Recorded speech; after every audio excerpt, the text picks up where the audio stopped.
நபி ஸல்லல்லாஹு அலைஹி வஸல்லம் அவங்க சொல்லியிருக்காங்க, அல் மஜாலிசு பில் அமானத்தி, அதாவது சபையில் பேசப்படக்கூடிய விஷயங்கள் அமானிதமாகும்னு சொல்லியிருக்காங்க. அப்படி இருக்கும்போது இன்னைக்கு சில மனுஷர்கள் நம்ம என்ன பண்றோம், நாம 4 பேர் உட்காந்து பேசுறோம் அப்படின்னா அந்த 4 பேர் உட்காந்து பேசி முடிச்சுட்டு எஞ்சி போனதுக்கு அப்புறம் அதுல இருக்கக்கூடிய ஒரு மனிதன் அங்க என்ன பேசிக்கிட்டோங்கிறத இன்னொரு மனிதரிடத்திலயோ இல்ல பிற மனிதர்களிடத்திலயோ போய் சொல்றது இருக்கு இல்லையா, இது அமானிதத்தை மோசடி செய்த குற்றத்திற்கு ஆளாகும். சரியா?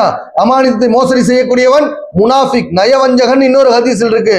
அப்போ ஒரு மனுஷங்க 4 பேர் நம்ம உட்காந்து பேசுறோம் இல்ல 2 பேர் உட்காந்து பேசுறோம்னா அது அமானிதம். அந்த சபையில் பேசப்பட்ட விஷயங்களை அந்த சபையில் இருக்கிறவருடைய அனுமதி இல்லாமல் 4 பேர் பேசுறோம்னா அந்த 4 பேர்த்துடைய அனுமதியும் பெற்ற பிறகு அடுத்தவங்க சொல்லலாம். அப்படி இல்லாம 4 பேர் சேர்ந்து பேசுறத 2 பேருக்கு தெரியாம இன்னும் 2 பேரோ அல்லது 3 பேருக்கு தெரியாம இன்னொருத்தரோ அந்த செய்தியை பிற இடத்துல பிற மக்கள் இடத்துல அல்லது பிற சமூகத்திடத்துல சொல்லக்கூடியது அமானிதத்தை மோசடி செய்த நயவஞ்சகத்தனத்தின் அடையாளமாகும்.